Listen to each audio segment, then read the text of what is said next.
Aksi penjambretan sebuah telepon genggam milik seorang pengendara motor di Jalan Ahmad Yani Cempaka Putih, Jakarta Pusat terekam kamera. Tengah asik bermain ponsel saat terjebak kemacetan, pengendara mobil dihampiri pelaku jambret yang memakai helm dan jaket. Kaca mobil yang terbuka membuat pelaku langsung merampas telepon genggam dari tangan korban.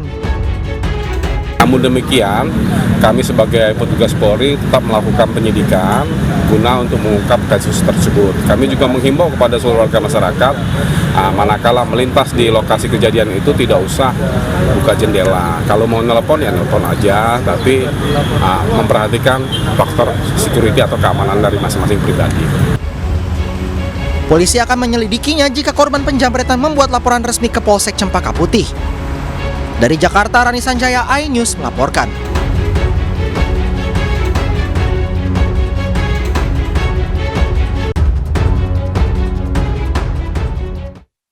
Pemirsa, massa buruh yang tergabung dalam aksi aliansi 1 juta buruh kembali berunjuk rasa di kawasan Patung Kuda Medan Merdeka Barat, Jakarta. Selain menuntut pembatalan kenaikan harga BBM, buruh juga menuntut pencabutan klaster ketenaga kerjaan dari Undang-Undang Cipta Kerja dan juga menolak revisi Undang-Undang KUHP.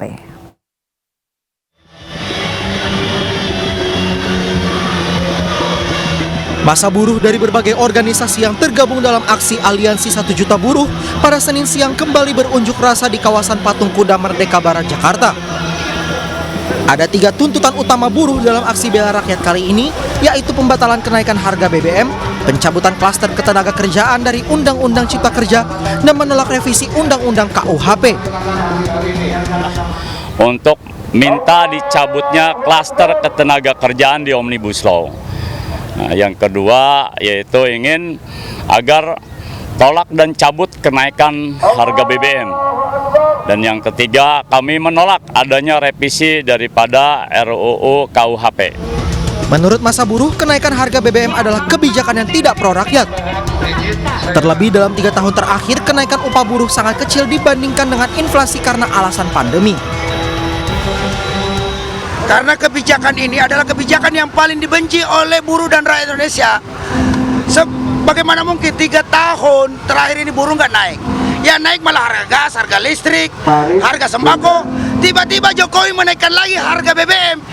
Bukan persoalan harga BBM-nya naik, persoalannya ketika harga BBM naik, seluruh kebutuhan pokok juga ikut naik. Dan buruh tidak pernah naik gaji. Ini adalah sebuah kebijakan yang zalim. Selain 3 tuntutan utama, massa buruh juga meminta pemerintah ikut mendorong kenaikan upah buruh mengingat harga-harga kebutuhan sehari-hari yang kian melambung tinggi. Semula tujuan aksi aliansi 1 juta buruh adalah depan Istana Merdeka. Namun karena jalan menuju istana diblokade aparat keamanan, aksi dan orasi akhirnya digelar di kawasan Patung Kuda Arjuna Wiwaha. Dari Jakarta, Heru Triyuniarto, iNews melaporkan. Kapolda Jawa Timur Irjen Niko Afinta dimutasi dari jabatannya digantikan Irjen Teddy Minahasa yang sebelumnya menjabat sebagai Kapolda Sumatera Barat. Mutasi tersebut berdasarkan telegram Kapolri. Niko digeser ke posisi Sahli Sosbud Kapolri. Diduga pencopotannya terkait dengan tragedi Kanjuruhan yang menewaskan 131 jiwa dan lukai ratusan lainnya. Sebelumnya Kapolres Malang AKBP Ferli Hidayat juga dicopot dari jabatannya. 3 orang perwira Polri juga telah ditetapkan sebagai tersangka kasus kerusuhan di Stadion Kanjuruhan. Sebagai Kapolda Jawa Timur yang baru, Kapolri menunjuk Kapolda Sumatera Barat Irjen Teddy Minahasa Putra.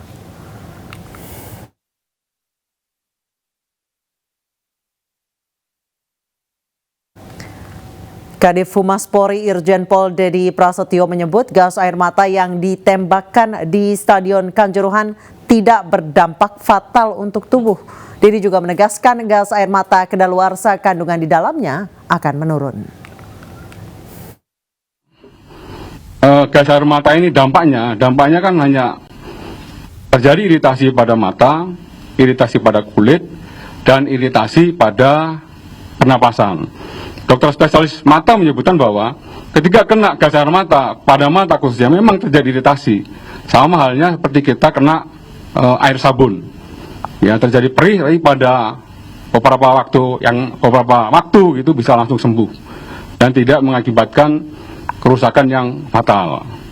Sama halnya dengan gas air mata juga, kalau misalnya terjadi iritasi pada pernapasan pun, ya sampai saat ini belum ada jurnal ilmiah menyebutkan bahwa ada fatalitas gas air mata yang mengakibatkan orang meninggal dunia, termasuk dari tadi Prof. Madegegel.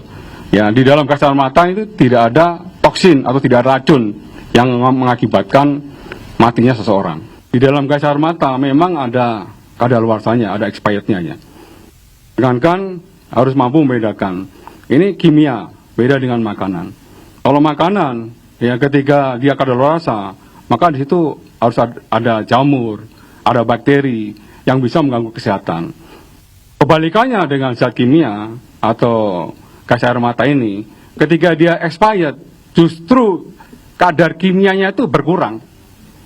Ya, sama dengan efektivitasnya gas air mata ini, ketika ditembakkan, dia tidak bisa lebih efektif lagi. Misalnya kalau misalnya dia tidak expired, dia ditembakkan, kan ini kan partikel CS ini kan terjadi partikel-partikel seperti serbuk-serbuk bedak. Ya, ditembakkan jadi ledakan di atas. Ketika terjadi ledakan di atas, maka akan timbul partikel-partikel yang lebih kecil lagi daripada bedak yang dihirup, kemudian kena mata mengakibatkan perih. Ya, jadi kalau misalnya sudah expired, justru ya kadarnya dia berkurang secara kimia, kemudian kemampuannya gas air mata ini juga akan menurun. Salah satu tersangka tragedi Kanjuruhan, Abdul Haris, yang berperan sebagai panitia pelaksana pertandingan menyebut semua pintu Stadion Kanjuruhan sudah dibuka 10 menit sebelum pertandingan usai. Namun saat kepanikan melanda karena tembakan gas air mata, pintu kembali terkunci. Itu semua harus terbuka. Kalau memang ada, mohon maaf, kalau ada oknum yang menutup, nah itu kan ada CCTV di situ. Di situ CCTV ada semua. Mulai pertandingan sampai kick off, sampai pertandingan selesai ada. Silakan dibuka CCTV di situ. Karena di situ juga ada portir yang menjaga di setiap pintu. Di situ juga ada pam dari kepolisian setiap pintu. Ya, kami selaku Ketua Panpel, saya ada di tengah. Laporan ke saya dari Pak Suko selaku security officer, itu semua dibuka. Masalahnya adalah gas air mata yang ditembakkan ke evakuasi pintu, jalur evakuasi. Mohon maaf saya mohon maaf sahabat-sahabatku, saudara-saudaraku yang bertugas di kepolisian.